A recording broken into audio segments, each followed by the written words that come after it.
प्यारे बच्चों नमस्कार। स्वागत करता हूं आप सभी बच्चों का आज के इस इम्पोर्टेंट क्लास में। तो कैसे हो आप सभी? मैं आशा करता हूं कि आप लोग बहुत ही अच्छे होंगे, स्वस्थ होंगे और आप सभी की पढ़ाई भी बहुत ही अच्छी चल रही होगी। बच्चों आज के क्लास में हम लोग पढ़ने वाले हैं क्लास 12th फिजिक्स का 70 मोस्ट इंपोर्टेंट ऑब्जेक्टिव क्वेश्चन। और ये सारे के सारे प्रश्न ऑप्टिक्स से सिलेक्ट किया गया है, क्योंकि बच्चों आपको पता होना चाहिए कि सबसे ज्यादा जो चैप्टर होता है वो हमारा ऑप्टिक्स होता है, क्योंकि सबसे ज्यादा प्रश्न आपके बोर्ड एग्जाम में ऑप्टिक्स से ही पूछे जाते हैं फिजिक्स के पेपर में। इसीलिए आज के क्लास को बिल्कुल ध्यान से देखिएगा और आज के क्लास में दिए जाने वाले ऑप्टिक्स के इन सारे प्रश्नों को आप लोग अच्छे से याद भी करते चलिएगा। बहुत ही ज्यादा इंपॉर्टेंट क्लास है आज का। ओके जी, चलिए फिर क्लास को स्टार्ट करते हैं। और पहला नंबर सवाल आपके सामने है बच्चा पार्टी, चैट सेक्शन में आंसर को लगाते चलिएगा। और पहला नंबर सवाल आपसे पूछा जा रहा है, किस रंग का तरंग दैर्ध्य सबसे कम होता है? ये कई बार प्रश्न पूछा गया आपके एग्जाम में, तो बता दो किस रंग का तरंग दैर्ध्य सबसे कम होता है। तो बच्चों आपको याद रखना है, अगर पूछे सबसे कम तरंग दैर्ध्य किसका होता है तो वो बैगनी रंग का होता है, लेकिन अगर पूछे सबसे तरंग दैर्ध्य अधिक किसका होता है तो वो लाल रंग का होता है। ये भी आप लोग याद रखोगे, बहुत इंपॉर्टेंट क्वेश्चन है। ओके चलो जी आगे बढ़ते हैं। और मात्र 70 ऑब्जेक्टिव है इस क्लास में, इसको तो भाई हर हाल में याद कर लो, बहुत इंपॉर्टेंट है। देखो दूसरा नंबर सवाल है, दृश्य स्पेक्ट्रम के रंगों में किसका अधिक तरंग दैर्ध्य होता है? दोनों प्रश्न आपके एग्जाम में पूछा गया। सबसे अधिक तरंग दैर्ध्य होता है लाल रंग का, सबसे कम जो होता है वो बैगनी रंग का। ये सब याद रखोगे, बहुत इंपॉर्टेंट है। जितना भी मैं अलग से बोलूंगा उसको अपने दिमाग में सेट करते चलना भाई, एकदम फालतू की चीजों पे मत ध्यान दो, एकदम क्लास को अच्छे से देखो। चलो आगे बढ़ते हैं। तीसरा नंबर सवाल है आपके सामने, बताओ बच्चा पार्टी तीसरा नंबर सवाल आपसे पूछा गया है। कई बार सवाल ये पूछा गया है, एक गोलीय दर्पण को जब पानी में डुबा दिया जाता है तो इसकी फोकस दूरी क्या होती है? एक गोलीय दर्पण है जिसको पानी में डुबाया जाता है, इसकी फोकस दूरी क्या होती है? अपरिवर्तित रहती है, यानी कि समान रहती है। बच्चों करेक्ट आंसर सी हो जाएगा भाई, गोलीय दर्पण है, ना कि ये अवतल है और ना ही ये उत्तल है। चलो आगे बढ़ते हैं बच्चा पार्टी। अगला नंबर सवाल देखो, फोर्थ नंबर सवाल है, पार्थिव दूरदर्शी द्वारा बना अंतिम प्रतिबिंब कैसा होता है? पार्थिव दूरदर्शी के द्वारा बना अंतिम प्रतिबिंब जो होता है ना मेरे भाई, वो होता है काल्पनिक एवं वस्तु की अपेक्षा सीधा होता है। 4 का करेक्ट आंसर जो कहोगे आप लोग ऑप्शन नंबर बी हो जाएगा। ओके चलो आगे बढ़ते हैं। अगला नंबर सवाल देखो, पांचवा नंबर सवाल पूछा गया है और यह प्रश्न तो भाई बहुत इंपॉर्टेंट है, इससे रिलेटेड हर एक बार प्रश्न पूछे जाते हैं, इसलिए बनाने की विधि को समझना बहुत जरूरी है। देखो 40 सेंटीमीटर फोकस दूरी का एक उत्तल लेंस है एवं 20 सेंटीमीटर फोकस दूरी का एक अवतल लेंस है, संपर्क में रखा गया है। इसके समायोजन की क्षमता डायोप्टर में क्या होगी? देखो डायोप्टर में पूछा गया है तो हमें क्या करना पड़ेगा, ये सेंटीमीटर वाले भैया को डायोप्टर में चेंज करना पड़ेगा पहले। तो हम जानते हैं कि सर एक को हम मान लेते हैं F1, क्या मानते हैं? F1 मान लेते हैं। F1 बराबर कितना दिया गया है? 40 सेंटीमीटर दिया गया। तो सर यहाँ पे लिख दो, क्योंकि यहाँ हमारा उत्तल लेंस है और उत्तल लेंस की जो क्षमता होती है वो धनात्मक में होती है, इसलिए प्लस में हो जाएगा। उसके बाद हम मान लेते हैं इसको F2, क्योंकि फोकस दूरी है भाई, दो फोकस दूरी है तो एक को F1 और दूसरा को F2 मानना पड़ेगा। देखो यहां से अगर मानते हो तो F2 बराबर कितना होगा? 20 सेंटीमीटर है। लेकिन बच्चा पार्टी आपको याद रखना है, किसी लेंस के द्वारा किरण मुड़ने की शक्ति लेंस की क्षमता कहलाती है, और उत्तल लेंस की क्षमता धनात्मक होती है और अवतल लेंस की क्षमता ऋणात्मक में होती है। इसलिए अवतल लेंस की जो क्षमता होगी वो माइनस का 20 सेंटीमीटर हो जाएगा। फोकस दूरी भी माइनस में ही होता है, 20 सेंटीमीटर लगाओ बच्चों, क्योंकि देखो माइनस लगाने का क्या है, क्योंकि अवतल लेंस का जो हमारा फोकस दूरी होता है वो ऋणात्मक होता है, याद रहेगा बच्चों। और हमारा एक फॉर्मूला है 1/f1 बराबर 1/f बराबर फॉर्मूला होता है 1/f1 प्लस में 1/f2 हो जाएगा। 1/f2 यहां जानते हो भाई, देखो 1/f बराबर हम लिख सकते हैं क्या सर? 1/f बराबर हम लिख सकते हैं 1/f1। देखो 1/f1 कितना दिया गया है? 40 है, तो 1/40 लिखेंगे और प्लस है, उसके बाद हमारा 1/-20 हो जाएगा, 1/-20 हो जाएगा। यहां से अगर करते हैं ना मेरे भाई, 1/f बराबर क्या हो जाएगा? 1/40 प्लस माइनस माइनस हो जाएगा, 1/20 हो जाएगा। यहाँ पे लिख लो 20 हो गया। उसके बाद दोनों का लघुत्तम, वही बच्चा वाला बात है क्या सर? लघुत्तम 1/f बराबर हम लिखेंगे सर, लघुत्तम कितना? 40 हो जाएगा। क्या 20 और 40 का 40 होता है? 40, यानी कि 1 माइनस 20 दूना के 40 2 हो जाएगा। तो हमारा बचेगा 1/f बराबर -1/40 हो जाएगा, यही होगा ना। यहां से अगर हम निकालते हैं f बराबर निकालते हैं तो हमारा क्या होगा? f बराबर हो जाएगा -40 हो जाएगा। लेकिन यहां तक हमें नहीं रुकना है, हमसे पूछा गया है डायोप्टर में क्या होगा। सर एक फॉर्मूला और जानते हैं ना कि P बराबर क्या होता है, 100 बाई फोकस दूरी होता है। जब हमारा फोकस दूरी सेंटीमीटर में दिया गया हो तो यहां से अगर निकालते हैं तो देखो फोकस दूरी हम निकालना है तो हम यहां से जानते हैं कि सर फोकस दूरी हमारा देखो माइनस का 40 दिया गया है, तो यहां लिखेंगे माइनस का 100 बटे ये ऊपर कर लिया माइनस को बटा में 40 हो जाएगा। 40 दूना के 80 हुआ और 40 दो चौके 8 हुआ, यानी कि 2 पंचे 10, यानी कि 4 पंचे का 20। माइनस का 2.5 किस ऑप्शन में दिया गया, वो भी डायोप्टर में। करेक्ट आंसर बी होगा बच्चा पार्टी। बहुत इंपॉर्टेंट प्रश्न है, इसको याद नहीं रखोगे तो भाई बहुत ही पछताओगे, इसलिए इसको स्क्रीनशॉट ले सकते हो, जैसा हमने समझाया उसको समझ के लिख लेना। चलो आगे बढ़ते हैं बच्चा पार्टी। 6 नंबर सवाल देखो, प्रकाश वर्ष का मान बराबर क्या होता है। देखो प्रकाश की चाल पूछे तो 3 गुना 10 पर पावर 8 होता है, मीटर पर सेकेंड होता है, लेकिन हमसे यह नहीं पूछा गया सर, हमसे पूछा गया प्रकाश वर्ष का मान कितना होता है। एक वर्ष में प्रकाश के द्वारा निर्वात में तय की गई दूरी को प्रकाश वर्ष कहते हैं, यह हमने कई बार बता चुका है। और आपको याद रखना है कि सर ये 2 नंबर में भी आता है कि प्रकाश वर्ष क्या होता है, आपको लिखना पड़ेगा, इसलिए इसको याद रख लो। और इसका जो मान होता है 9.46 गुना 10 पर पावर 15 और मीटर होता है। करेक्ट आंसर आप ऑप्शन नंबर ए हो जाएगा। ओके चलो 7 नंबर सवाल है, मात्र 70 ऑब्जेक्टिव है भाई, इस क्लास को एकदम अच्छे से देख लो, उसके बाद ऑप्टिक्स का टेंशन खत्म है। देखो और ये रहा आपके सामने, किसी प्रिज्म की वर्ण विक्षेपण क्षमता निर्भर करती है किस पर, प्रिज्म के पदार्थ की प्रकृति पर। किस पर बच्चा पार्टी, प्रिज्म के पदार्थ की प्रकृति पर। Correct answer option number B होगा। बी लगा रहे हो क्या बच्चा पार्टी, बहुत ही अच्छा है। चलो आगे बढ़ते हैं, अगला नंबर सवाल देखो। 8 नंबर सवाल है, ध्रुवित प्रकाश उत्पन्न करने के लिए किसको प्रयुक्त किया जाता है। ध्रुवित प्रकाश उत्पन्न करना है तो निकोल प्रिज्म का यूज होता है। किसका होता है बच्चों, निकोल प्रिज्म का। 8 का क्या लगाए हो आप लोग, सी। बहुत अच्छे बच्चों। चलो आगे बढ़ते हैं, अगला नंबर सवाल देखो। 9 नंबर सवाल है आपके सामने, ये रहा प्रश्न। बताओ, पूछा जा रहा है जब प्रकाश स्रोत और पर्दे के बीच की दूरी बढ़ा दिया जाए तो फ्रिंज की चौड़ाई क्या होती है। तो ये भी सीधे रूप से बोलते हैं सर हम भी बढ़ेंगे। करेक्ट आंसर ए हो जाएगा। 9 का ए लगाओ बच्चों, सही हो जाएगा। चलो आगे बढ़ते हैं, 10 नंबर सवाल देखो।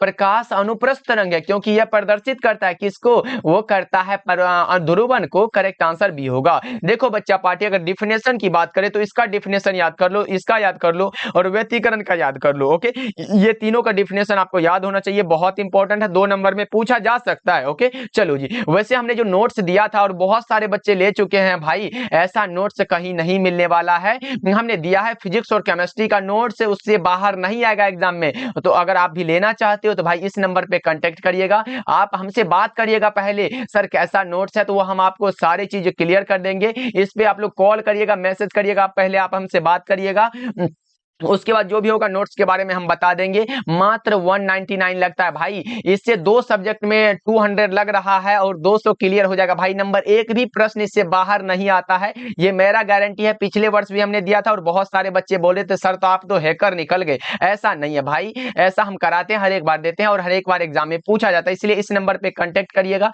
आपको पीडीएफ दे दिया जाएगा। चलो जी आगे बढ़ते हैं। हम नहीं चाहते कि भाई जो भी बच्चे अभी तक नहीं पढ़े हैं कुछ उसके लिए कुछ हो, तो हम भी चाहते हैं कि भाई एकदम अच्छे नंबर लाए, उसके माँ बाप खुश हो। देखो ये रहा, पूर्ण आंतरिक परावर्तन की स्थिति में परावर्तन गुणांक का मान कितना होता है, 1 होता है। सही जवाब भी हो जाएगा। चलो आगे बढ़ते हैं, 12 नंबर सवाल देखो। मृग मरीचिका का कारण क्या होता है।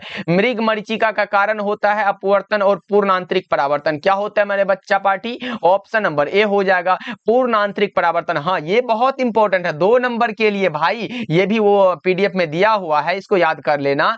पूर्ण आंतरिक परावर्तन क्या है, इसके लिए आवश्यक शर्तों को लिखे, ये हमने उसमें भी ऐड किया। चलो आगे बढ़ते हैं, अगला नंबर सवाल देखो। 13 नंबर सवाल है, समतल दर्पण की वक्रता त्रिज्या कितनी होती है। जितना भी इंपॉर्टेंट होगा मैं बताते भी चलूंगा भाई, इसने घबराओ मत, इसलिए सब्सक्राइब कर लो। ये पहला चैनल होगा भाई जिसमें कि कम समय में ज्यादा तैयारी हो रहा है, पूरे यूट्यूब पे खोज लेना एक बार। देखो समतल दर्पण की वक्रता त्रिज्या कितनी होती है, अनंत होती है। Correct answer option number A हो जाएगा। चलो जी आगे बढ़ते हैं, 14 नंबर सवाल देखो मेरे भाई, क्या कह रहा है। देखो बहुत ही अच्छा प्रश्न है कि तालाब की तली ऊपर उठी हुई प्रतीत होती है, इसका कारण क्या है। देखो तालाब की तली जो है वो ऊपर उठी हुई प्रतीत होती है। देखो पानी रहेगा, लगेगा बहुत ही एकदम कम पानी है, लेकिन जाने के बाद पता चलेगा इसमें बहुत पानी है। उसी प्रकार से ये होता है प्रकाश की अपवर्तन के कारण। Correct answer option number C हो जाएगा। चलिए आगे बढ़ते हैं बच्चा पार्टी, 15 नंबर सवाल देखो। ये रहा आपके सामने, वस्तु से बड़ा आभासी प्रतिबिंब किससे बनता है। वस्तु से बड़ा प्रतिबिंब बन रहा है, लगता है कि ये हमारा अवतल दर्पण हो जाएगा। देखिए अगर आपसे पूछे वस्तु से छोटा प्रतिबिंब किससे बनता है तो वो उत्तल दर्पण से बनता है बच्चे, इसको भी आप लोग याद रखोगे। चलो आगे बढ़ते हैं। 16 नंबर सवाल देखो, पूछा जा रहा है एक पिन छिद्र कैमरा किस सिद्धांत पर कार्य करता है। एक पिन छिद्र कैमरा जो है ये करता है प्रकाश के रेखीय प्रसारण पर। करेक्ट आंसर डी होगा, क्योंकि बच्चा पार्टी आप लोगों ने पढ़ा होगा प्रकाश सीधी रेखा में गमन करता है, ये प्रकाश की विशेषता है। चलो आगे बढ़ते हैं, अगला नंबर सवाल देखो। 17 नंबर सवाल आपसे पूछा जा रहा है, ये तो बहुत इंपॉर्टेंट है भाई, अब की बार भी आया हुआ है एग्जाम में। जल और कांच का अपवर्तनांक क्रमशः कितना 4/3 तथा 3/2 है। यानी कि यहां दिया हुआ है जल का, यानी कि आप कहोगे सर म्यू डब्ल्यू बराबर कितना दिया गया, 4/3 दिया गया है। उसके बाद हमारा क्या दिया गया सर, म्यू जी बराबर क्या दिया गया है, 3/2 दिया गया, ये दिया गया है। और जल का कांच के सापेक्ष अपवर्तनांक क्या होगा, तो हम जानते हैं सर, यहाँ पे लिख देंगे म्यू, यहाँ पे डब्ल्यू लिख देते हैं, यहाँ पे जी लिख देते हैं, बराबर में लिख देंगे mu W by mu G. क्या होता है फॉर्मूला मेरे भाई, वो हमारा हो जाता है, यहाँ पे लिख सकते हो म्यू डब्ल्यू बटा में क्या होता है, म्यू जी होता है। ऐसे करके निकालोगे तो म्यू डब्ल्यू 4/3 दिया गया है, और बटा में देख लो म्यू जी कितना है, 3/2 दिया गया। ऐसे करके निकालेंगे सर, देखो यहां से अगर निकालते हैं तो 4/3 हो गया, और इसको अगर ऊपर ले गए तो गुना में हो जाएगा, ये 2 ऊपर चला जाएगा और बटा में 3 हो जाएगा। यहां से करते हैं तो हमारा 4 दूना के 8 होता है और बटा में 9 हो जाता है। किस ऑप्शन में 8/9 दिया गया बच्चा पार्टी, करेक्ट आंसर डी लगाओ। देख रहे हो कितना आसान भाषा में समझा रहा हूं भाई, इसलिए क्लास को एकदम लाइक करते चलना, तब पढ़ाने में मजा आ जाता है। इसलिए सभी बच्चे क्लास को लाइक करना।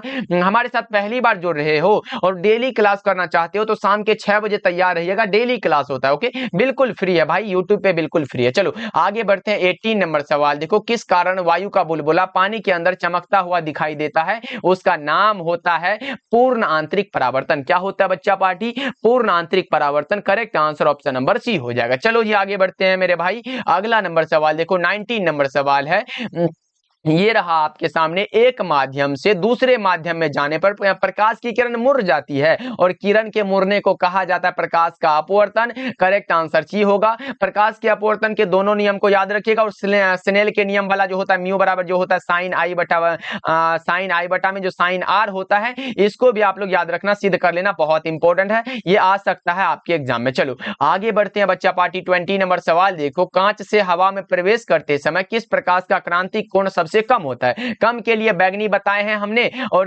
ज्यादा के लिए लाल बताया है, तो भाई ये सब भूल मत जाना। चलो आगे बढ़ते हैं। 21 नंबर सवाल देखो, निम्नलिखित में किसका अपवर्तनांक सबसे अधिक होता है। अपवर्तनांक सबसे अधिक की बात हो रहा हो, वो हमारा हो जाता है हीरा। कितना होता है सर, तो 2.42 होता है, हीरा का अपवर्तनांक 2.42 होता है, और सबसे कम पूछे तो वो वायु सबका हो जाता है। चलो आगे बढ़ते हैं बच्चों, लेकिन कम नहीं ज्यादा पूछेगा। चलो आगे बढ़ते हैं। 22 नंबर सवाल देखो, हीरा का अपवर्तनांक करीब कितना होता है। हीरा का अपवर्तनांक अभी तो हमने जस्ट बताया सर 2.42 होता है, तो अभी तो आपने बताया सर सबसे ज्यादा तो ये होता है, ये किसी का नहीं है। चलो आगे बढ़ते हैं, अगला नंबर सवाल देखो। 23 नंबर सवाल है, प्रकाश का वेग महत्तम होता है किसमें। प्रकाश का वेग महत्तम सबसे अधिक होता है निर्वात में। किसमें होता है बच्चों, निर्वात में। करेक्ट आंसर डी होगा, वैक्यूम लगा सकते हो आप लोग। चलो आगे बढ़ते हैं, फटाफट से कर लेते हैं, मात्र 70 ऑब्जेक्टिव है भाई, इसको याद करके जाना एग्जाम देने। देखो ये रहा आपके सामने प्रश्न, जब प्रकाश एक माध्यम से दूसरे माध्यम में प्रवेश करता है तो कौन सी राशि परिवर्तित नहीं होती है। नहीं परिवर्तित होने वाला का जो नाम होता है वो क्या होता है, ये आप लोग बताओ। वो हो जाता है आवृत्ति, जो कि कभी भी परिवर्तित नहीं होती है। तरंग दैर्घ्य बदलता है, चाल बदलता है, ये सब बदलते रहता है, लेकिन आवृत्ति कभी भी नहीं बदलता है। करेक्ट आंसर बी हो जाएगा। चलो 25 नंबर सवाल देखिए, लेंस की क्षमता का मात्रक क्या होता है। तो बच्चों हमने बताया है, किसी लेंस के द्वारा किरण मुड़ने की शक्ति लेंस की क्षमता कहलाती है। और एक चीज हमने पहले ही बताया है कि उत्तल लेंस की क्षमता जो है, फोकस दूरी क्षमता पूछे या फोकस दूरी, उत्तल लेंस की फोकस दूरी या फिर क्षमता धनात्मक होती है, और अवतल लेंस की फोकस दूरी या फिर क्षमता ऋणात्मक होती है। ये सब याद रखोगे। देखो यहाँ पे लिख दे रहा हूं भाई, याद रखना, स्क्रीनशॉट ले लेना। अगर रहे उत्तल लेंस की क्षमता, क्या रहे बच्चा पार्टी, यहाँ पे लिख दे रहा हूं, बहुत इंपॉर्टेंट है। उत्तल लेंस की अगर क्षमता पूछे या फिर फोकस दूरी पूछे, दोनों में से अगर क्षमता, या फिर यहाँ पे लिख भी दे रहा हूं भाई फोकस दूरी पूछे, दोनों में से अगर कुछ भी पूछा जा रहा हो तो ये हमारा क्या होता है, धनात्मक होता है। उत्तल लेंस के लिए धनात्मक होता है, लेकिन उसी प्रकार अगर अवतल वाला आ जाए, अवतल लेंस वाले भैया आ गए ना, तो भाई समझो एकदम गेम चेंज हो जाएगा। अवतल लेंस के लिए यही क्षमता पूछे या फिर फोकस दूरी पूछे, ये हमारा क्या होता है, ये हमारा माइनस में होता है। दोनों को याद रख लो भाई, ऑब्जेक्टिव में पूछेगा आएगा तो आप लोग लगा के आओगे। वैसे इसका मात्रक डायोप्टर होता है और दूसरा मात्रक मीटर इनवर्स होता है, ये भी आप लोग याद रख लो। चलो आगे बढ़ते हैं बच्चा पार्टी। अगला नंबर सवाल देखो, 26 नंबर सवाल है। दो उत्तल लेंस संपर्क में रखे हैं। दो उत्तल लेंस क्या है, संपर्क में रखा हुआ है, तो समतुल्य लेंस क्या हो, देखो दोनों उत्तलीय लेंस है तो उत्तलीय हो जाएगा भाई, उत्तल ही होगा, करेक्ट आंसर ए होगा। चलो आगे बढ़ते हैं बच्चों, 27 नंबर सवाल देखो क्या कह रहा है। कांच के एक अवतल लेंस को जब जल में डुबाया जाता है तो यह क्या हो जाता है, कांच का एक अवतल लेंस है जिसे जल में डुबाने पर यह कम अपसारी होता है। करेक्ट आंसर हमारा ऑप्शन नंबर सी होगा बच्चों। क्लास को लाइक करते चलिएगा आप लोग बच्चा पार्टी। चलो 28 नंबर सवाल देखिए, एक लेंस की फोकस दूरी 20 सेंटीमीटर है तो इसकी क्षमता क्या होगी। देखो 20 सेंटीमीटर दिया गया है और हम जानते हैं कि सर सेंटीमीटर में दिया गया हो तो P बराबर 100 बाई फोकस दूरी होता है, लेकिन हमसे पूछा क्या गया है, फोकस दूरी दिया गया है तो P बराबर लिखेंगे 100 बाई में 20 हो जाएगा, 20 पंचे का 100 होता है, 5 डायोप्टर। करेक्ट आंसर डी हो जाएगा। कौन सा होगा मेरे भाई, देख रहे हो कितना आसान से और कितना स्पीड में निकल जाता है। ऐसे ही एग्जाम में निकाल के चले आना भाई, एकदम मिस्टेक नहीं करोगे आप लोग। चलो आगे बढ़ते हैं मेरे भाई, अगला नंबर सवाल देखो। 29 नंबर सवाल पूछा गया, जब श्वेत प्रकाश की किरण लेंस में प्रवेश करती है तो निम्न में से किसमें परिवर्तन होता है। परिवर्तन होने वाला तरंग दैर्ध्य भी होता है, वेग भी होता है, वेग और तरंग दैर्ध्य हो गया, ऑप्शन नंबर ए हो जाएगा। आवृत्ति कभी चेंज नहीं होता, ये हमने अभी भी बताया है। चलो आगे बढ़ते हैं, अगला नंबर सवाल देखो। 30 नंबर सवाल पूछा गया है, दो लेंस है जिनकी क्षमता -15 डायोप्टर है। मानो आज भाई ऑप्टिक्स को खत्म करके मानेंगे। देखो दो लेंस है जिनकी क्षमता -15 डायोप्टर तथा +5 डायोप्टर है, उसको संयुक्त करने पर समायोजन की फोकस दूरी कितनी होगी। वही वाला बात है कि सर P1 बराबर हम लिख लेंगे -15 है, उसके बाद P2 बराबर लिखेंगे 5 है, तो यहां से करेंगे सर P बराबर फॉर्मूला है P1 plus P2, P1 plus P2 यहां से निकाल लेंगे, -15 और +5 बराबर -10 बचा। ये डायोप्टर में लिखना, लेकिन यहां तक हमारा नहीं है, यहां फोकस दूरी पूछ दिया सर, तो क्या करेंगे, एक और फॉर्मूला है P बराबर 100 बाई फोकस दूरी। जब हमारा फोकस दूरी सेंटीमीटर में दिया गया, सब तो सेंटीमीटर में है तो यही वाला काम कर लेंगे। देख लो हमें निकालना क्या है, तो फोकस दूरी, फोकस दूरी 100 बाय में क्या होगा, P कितना दिया गया है तो 10 है, तो माइनस लगा है तो ऊपर माइनस को भैया को ऊपर भेज देते, 10 दहिन का 100 होता है, माइनस का 10 सेंटीमीटर किस ऑप्शन में दिया गया है। करेक्ट आंसर कहोगे सर ऑप्शन नंबर बी हो जाएगा। बी लगाए हो क्या बच्चा पार्टी, बहुत अच्छे। चलो आगे बढ़ते हैं, 31 नंबर सवाल देखो, किसी वस्तु का मनुष्य की आंख की रेटिना पर बना हुआ प्रतिबिंब कैसा होता है। वास्तविक और उल्टा हमने बता चुका है। ओके बच्चों, करेक्ट आंसर डी हो जाएगा। लेकिन अगर पूछे सरल सूक्ष्मदर्शी के द्वारा कैसा बनता है तो वो काल्पनिक और सीधा बनता है। चलो आगे बढ़ते हैं बच्चा पार्टी, 32 नंबर सवाल देखो, निकट दृष्टि दोष के निवारण के लिए प्रयुक्त किया जाता है। देखो अगर निकट दृष्टि दोष है, अगर निकट दृष्टि दोष को दूर करना है तो अवतल लेंस का प्रयोग करेंगे, दूर दृष्टि दोष को दूर करना है तो उत्तल लेंस का प्रयोग करेंगे, अगर अबिंदुकता को दूर करना है तो बेलनाकार लेंस का यूज करेंगे, जरा दृष्टि दोष है तो बायोफोकल लेंस का यूज करेंगे। भाई ये सब याद रखोगे आप लोग। चलो आगे बढ़ते हैं, अगला नंबर सवाल देखो, 33 नंबर सवाल है, सरल सूक्ष्मदर्शी की आवर्धन क्षमता क्या होता है। फॉर्मूला है सिंपल माइक्रोस्कोप के लिए, फॉर्मूला होता है क्या होता है, एक बार आप लोग ही चैट सेक्शन में बता दो तो आप बोलोगे सर एफ बराबर एम बराबर होता है D1 प्लस, यहाँ पे लिख लो, यहाँ पे हो जाएगा सर 1 प्लस D बटा में F होता है, 1 प्लस D बाय F, ये फॉर्मूला है। करेक्ट आंसर सी कहोगे क्या आप लोग, 33 का सी कह रहे हो क्या आप लोग बच्चा पार्टी, बहुत अच्छे। लेकिन अगर संयुक्त सूक्ष्मदर्शी के लिए पूछे तब क्या लगाओगे, ये तो हमारा सरल सूक्ष्मदर्शी है, लेकिन कंपाउंड के लिए पूछे तो क्या लगाओगे, तो बच्चा पार्टी मैं यहाँ लिख दे रहा हूँ कौन सा, अगर संयुक्त सूक्ष्मदर्शी के लिए पूछे तो वो भी m बराबर जो होता है आवर्धन क्षमता पूछेगा।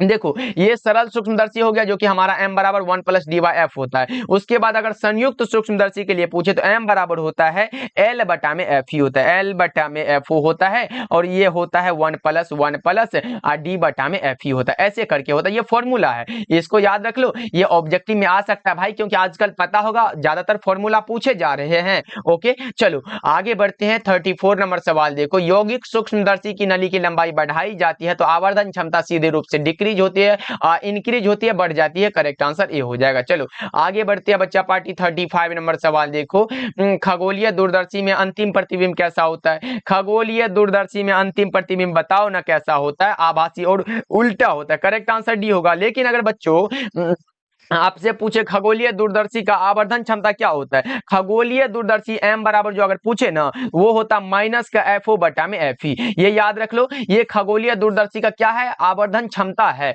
ओके, ये भी याद रखोगे और ये प्रतिबिंब हमारा आभासी और उल्टा बनता है। चलो आगे बढ़ते हैं बच्चा पाठी, इसको लिखते चलना, जितना भी मैं अलग से बताते जा रहा हूं इसको लिखते चलना। एक दीर्घ दृष्टि दोष वाले व्यक्ति को आवश्यकता होगी किसकी, दीर्घ दृष्टि दोष को दूर करने के लिए उत्तल लेंस का, भाई हमने बता चुका है ना, तो ये सब नहीं भूल जाना आप लोग। चलो आगे बढ़ते हैं, अगला नंबर सवाल देखो, पूछा गया है सामान्य समायोजन में खगोलीय दूरदर्शक की नली की लंबाई क्या होती है। बोलोगे सर ऊपर में तो बताया आवर्धन क्षमता पूछेगा तो m बराबर माइनस FO बटा में FE हो जाएगा, लेकिन यहाँ तो नली की लंबाई पूछ दिया गया है तो लंबाई बराबर फॉर्मूला होता है ना भाई, घबरा काहे रहे हो, FO plus FE, FO plus FE formula है, लंबाई के लिए पूछा गया। करेक्ट आंसर डी हो जाएगा क्या, 37 का डी बिल्कुल ही सही आंसर है बच्चों, याद रखोगे बहुत इंपॉर्टेंट है। ओके चलो जी आगे बढ़ते हैं, 38 नंबर सवाल देखो, वर्ण विपथन का दोष नहीं पाया जाता किसमें, परावर्तक दूरदर्शक में वर्ण विपथन का दोष नहीं पाया जाता है बच्चों, करेक्ट आंसर आपका बी हो जाएगा। ओके चलो आगे बढ़ते हैं, अगला नंबर सवाल देखो, 39 नंबर सवाल है,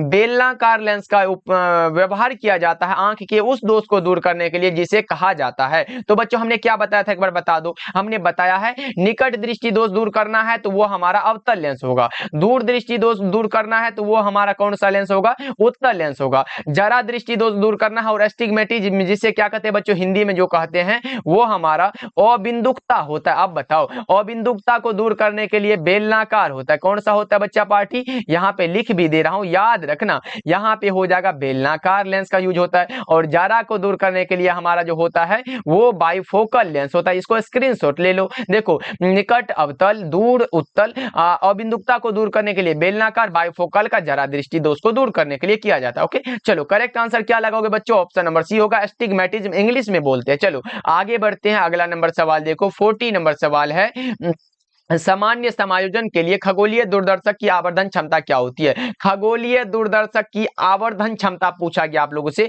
अब बताओ क्या लगा रहे हो, 40 नंबर सवाल का जवाब आप बोलोगे सर माइनस का FO बटा में FE, अभी तो आपने बताया, तो करेक्ट आंसर हम लोग ऑप्शन नंबर ए को ही लगाएंगे, बिल्कुल सही आंसर है। चलो आगे बढ़ते हैं बच्चों, अगला नंबर सवाल है देखो 41 नंबर सवाल है, पतली झिल्ली के रंगीन दिखने का कारण क्या है, पतली झिल्ली के रंगीन दिखने का जो कारण होता है वो एक ही कारण है, प्रकाश का व्यतिकरण। क्या होता है बच्चों, प्रकाश का व्यतिकरण हो जाता है। चलो आगे बढ़ते हैं, 42 नंबर सवाल देखो, आकाश का रंग नीला दिखने का कारण क्या हो सकता है, आकाश का रंग नीला जो दिखता है वो किसके कारण, प्रकीर्णन के कारण, correct answer option number A होगा। चलो आगे बढ़ते हैं बच्चों, 43 नंबर सवाल देखो, जब प्रकाश की एक किरण स्लैब में प्रवेश करती है तो इसका तरंगदैर्घ्य क्या होता है, घट जाता है, स्लैब में प्रवेश करना मतलब घट जाना, 43 का ऑप्शन नंबर ए ही बिल्कुल सही आंसर है। चलो आगे बढ़ते हैं बच्चा पार्टी, 44 नंबर सवाल देखो, पूछा जा रहा है इंद्रधनुष का निर्माण जिस कारण से होता है वो कौन सा है, इंद्रधनुष का निर्माण होता है वर्ण विक्षेपण में, करेक्ट आंसर सी हो जाएगा। चलो जी आगे बढ़ते हैं, ये सब आसान आसान प्रश्न है भाई, घबरा मत जाइयो। चलो देखो, वायुमंडल की अनुपस्थिति में पृथ्वी से आसमान का रंग कैसा दिखाई देगा, वायुमंडल नहीं रहेगा तो भाई काला दिखाई देगा ना, correct answer option number A हो जाएगा।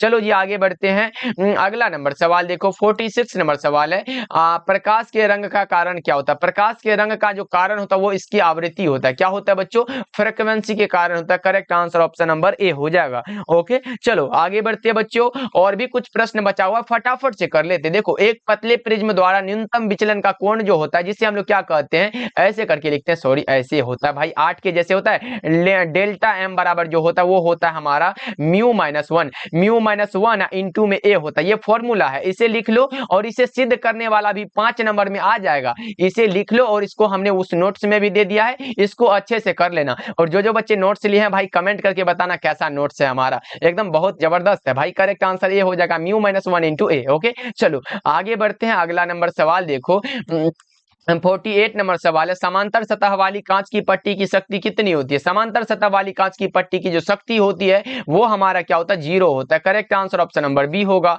चलो आगे बढ़ते हैं बच्चों, अगला नंबर सवाल देखो, 49 नंबर सवाल है, खगोलीय दूरदर्शी के लिए निम्नलिखित में कौन सही है, खगोलीय दूरदर्शी के लिए वही वाला बात हो गया सर, आई लेंस का जो है वो ऑब्जेक्ट लेंस से ज्यादा होना चाहिए, आई लेंस का ऑब्जेक्ट लेंस से ज्यादा मतलब ये बराबर है ज्यादा, हाँ ये आई लेंस का ऑब्जेक्ट लेंस से ज्यादा है, correct answer option number B होगा, FO is greater than FE। Okay, चलो आगे बढ़ते हैं बच्चों। अगला नंबर सवाल देखो, 50 नंबर सवाल है, एक सरल सूक्ष्मदर्शी से बना हुआ प्रतिबिंब कैसा होता है? सिंपल माइक्रोस्कोप है ना। तो ये हमने शुरू में ही बताया था सर, काल्पनिक और सीधा हो जाता है, आभासी और सीधा भी लिखा रह सकता है, ये भी ध्यान में रखोगे क्योंकि काल्पनिक और आभासी एकदम सेम ही है। चलो आगे बढ़ते हैं। 51 नंबर सवाल देखो, प्रकाश वर्ष किस भौतिक राशि का मात्रक है? प्रकाश वर्ष जो मात्रक होता है वो किसका मात्रक होता है? डिस्टेंस का करेक्ट आंसर ये होगा। और हमने ये भी बताया कि सर प्रकाश वर्ष 2 नंबर के लिए इंपॉर्टेंट है। चलो आगे बढ़ते हैं। 52 नंबर सवाल देखो, एक स्वस्थ व्यक्ति के आंख के लिए फोकस दूरी लगभग कितनी होती है? फोकस दूरी 2 सेंटीमीटर है, लेकिन बच्चों यहां से दो प्रश्न आता है। एक आता है कि सर स्पष्ट दृष्टि की न्यूनतम दूरी कितनी होती है? 25 सेंटीमीटर। स्पष्ट दृष्टि की न्यूनतम दूरी पूछे 25 सेंटीमीटर लगाओगे, एकदम कान खोल के सुन लो भाई, स्पष्ट दृष्टि की न्यूनतम दूरी 25 सेंटीमीटर और फोकस दूरी 2 सेंटीमीटर। ओके, चलो आगे बढ़ते हैं मेरे भाई। अगला नंबर सवाल देखो, 53 नंबर सवाल है, 4 डायोप्टर क्षमता वाले लेंस की क्षमता की फोकस दूरी कितनी होती है? भाई एकदम वही वाला P बराबर 100 बाई फोकस दूरी वाला आता है ना, ये वाला अगर निकालते हो, लेकिन हमारा सब मीटर में है भाई, ऐसे नहीं होगा, ये वाला हो जाएगा P बराबर 1 बाई फोकस दूरी। निकालना क्या है फोकस दूरी, तो F बराबर लिखेंगे 1 बाई P हो जाएगा। और 1 बाई P देखो कितना 4 दिया गया है, तो 4 1 में 4 से भागा देखो 0.25 हो जाएगा। और हमने ये फॉर्मूला का यूज किया जो कि हमारा फोकस दूरी मीटर में है, correct answer option number A हो जाएगा। भाई मीटर देखना, सेंटीमीटर मत लगा देना, गलत हो जाएगा। चलो आगे बढ़ते हैं। अगला नंबर सवाल देखो, 54 नंबर सवाल है, पारदर्शी माध्यम हीरा के लिए क्रांतिक कोण कितना होता है? पारदर्शी माध्यम हीरा के लिए 24.41 डिग्री होता है, करेक्ट आंसर डी हो जाएगा। चलो आगे बढ़ते हैं बच्चा पार्टी। 55 नंबर सवाल देखिए, कांच के लिए क्रांतिक कोण कितना होता है? वही वाला हो गया 42 डिग्री, लगभग में होता है, अप्रोक्सीमेटली होता है। चलो आगे बढ़ते हैं बच्चा पार्टी। 56 नंबर सवाल है, यदि म्यू जी बराबर 3/2, ये फॉर्मूला ये हमने अभी बताया भाई, एक सवाल ऐसा ही आया था, यदि म्यू जी बराबर इतना दिया गया, यानी कि हमारा ग्लास के लिए अपवर्तनांक कितना दिया गया है और ये पानी के लिए 4/3 दिया गया, तब हमारा दोनों के सापेक्ष में अपवर्तनांक क्या होगा ये पूछा गया है। तो हमने बताया था कि क्या बताया था सर, यहाँ पे अगर हमारा जो होगा म्यू जी और डब्ल्यू हो तो इसके लिए फॉर्मूला क्या बताए थे? म्यू डब्ल्यू बटा में म्यू जी बताए थे। क्या बच्चा पार्टी ये याद है क्या? नहीं एक बार चैट सेक्शन में यस नो बताओ, ये फॉर्मूला आप लोगों को याद है? यस नो बच्चा पार्टी जल्दी से बता दो। यस सर बहुत याद है। तो म्यू डब्ल्यू कितना दिया गया है? 4/3 है। ओके, और म्यू जी कितना दिया गया है? 3/2 है। 3/2 यहां से निकालते हैं तो सर 4/3 हो जाएगा, गुना में करते तो 2 ऊपर चला जाएगा और बटा में 3 नीचे आ जाएगा, यानी कि 4 दूना के 8/9 वही वाला आंसर आ गया। सर एक ही प्रश्न को कितना बार घुमा फिरा के पूछा भाई, कितना बार पूछे ना उसे कोई टेंशन ना लो, एकदम समझ गए बनाना, एकदम बना देंगे। ऐसा वाला प्रश्न अगर अलग से भी पूछे ना, एकदम प्रोफेशनल वाला प्रश्न आए तो भी आप लोग बना दोगे। चलो आगे बढ़ते हैं बच्चों। अगला नंबर सवाल देखो, 57 नंबर सवाल है, संपर्कित दो लेंसों की शक्ति कितनी होती है? P बराबर P1 प्लस P2, ये फॉर्मूला कई बार बताया है कि नहीं? P बराबर P1 प्लस P2 ये फॉर्मूला है भाई, भूल मत जाना, करेक्ट आंसर ए हो जाएगा। चलो आगे बढ़ते हैं बच्चों। अगला नंबर सवाल देखो, 58 नंबर सवाल है, लेजर क्रिया के लिए आवश्यक क्या होता है? वही संख्या परिवर्तन है ना, करेक्ट आंसर डी हो जाएगा। चलो जी आगे बढ़ते हैं बच्चों। अगला नंबर सवाल देखो, 59 नंबर सवाल है, व्यतिकरण की घटना का कारण क्या हो सकता है? वो होता है कलांतर, जिसे हम लोग इंग्लिश में फेज डिफरेंस बोलते हैं। यहाँ टाइम लिखा गया है, यहाँ हमारा फेज डिफरेंस होता है। चलो आगे बढ़ते हैं बच्चों। अगला नंबर सवाल देखो, 60 नंबर सवाल है, विवर्तन फ्रिंजों की चौड़ाई व्यतिकरण फ्रिंजों के क्या होते हैं? समान नहीं है भाई, दोनों अलग अलग है, correct answer option number B हो जाएगा। चलो आगे बढ़ते हैं बच्चा पार्टी। 61 नंबर सवाल देखो, प्रकाश के कणिका सिद्धांत के प्रतिपादक कौन थे? प्रकाश के कणिका सिद्धांत पूछे न्यूटन जी के द्वारा दिया गया है, न्यूटन साहब बोल सकते हो, करेक्ट आंसर भी होगा। लेकिन बच्चों अगर पूछे द्वितीयक तरंगिकाओं की अवधारणा किसके द्वारा दिया गया है, तो ये दिया गया हाइगेंस साहब के द्वारा, ये भी आप लोग याद रखोगे। अगर पूछे द्रव्य तरंग सिद्धांत के प्रतिपादक किसने किए थे, वे किए थे डी ब्रोगली साहब ने। ये तीनों याद रख लो, 3 में से एक आ जाएगा आपके एग्जाम में। चलो आगे बढ़ते हैं बच्चों। 62 नंबर सवाल देखो, प्रकाश के तरंग गति सिद्धांत के अनुसार प्रकाश के वर्ण निर्णायक कौन होते हैं? तो वो होते हैं हमारे कौन से? आवृत्ति होते हैं। लेकिन बच्चों आपको याद रखना है कि 1678 ईस्वी में हाइगेंस ने बताया कि प्रकाश के अलग अलग रंग का जो कारण होता है वो अलग अलग तरंग दैर्ध्य होता है, लेकिन हमारा तरंग दैर्ध्य इसमें नहीं दिया गया है। जैसे हम लोग लैम्डा बराबर ऐसे फॉर्मूला पढ़े हो कि C बराबर म्यू होता है, ऐसे करके पढ़े हो ना भाई, म्यू हमारा क्या होता है? आवृत्ति होता है, इसलिए आवृत्ति हमारा करेक्ट हो जाएगा। चलो आगे बढ़ते, म्यू नहीं भाई न्यू बोलते हैं। चलो आगे बढ़ते हैं। 63 नंबर सवाल देखो, द्वितीयक तरंगिकाओं की अवधारणा किसके द्वारा दिया गया था? ये दिया किया गया था हाइगेंस जी के द्वारा, अभी हमने बताया, करेक्ट आंसर सी हो जाएगा। चलो आगे बढ़ते हैं बच्चा पार्टी। 64 नंबर सवाल देखो, किसी बिंदुवत स्रोत से परिमित दूरी पर तरंगाग्र कैसा होता है? गोलाकार होता है भाई। सही जवाब ऑप्शन नंबर ए हो जाएगा। चलो आगे बढ़ते हैं बच्चा पार्टी। 65 नंबर सवाल देखो, एक पतले फिल्म के रंग का कारण क्या है? वही वाला बात हो गया सर, एक पतले फिल्म के रंग का कारण है प्रकाश का व्यतिकरण। सही जवाब ऑप्शन नंबर बी हो जाएगा। चलिए आगे बढ़ते हैं बच्चों।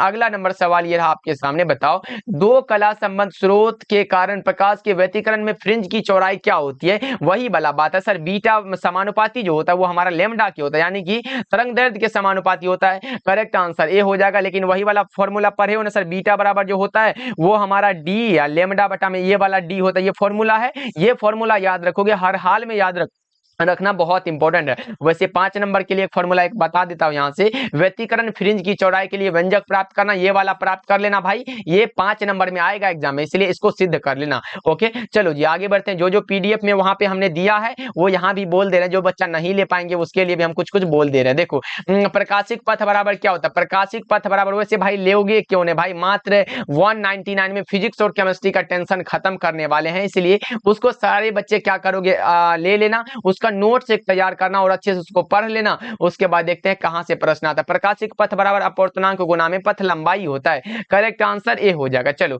आगे बढ़ते हैं बच्चों। 68 नंबर सवाल है, ब्रूस्टर का नियम क्या होता है? म्यू बराबर 10 IP होता है क्या?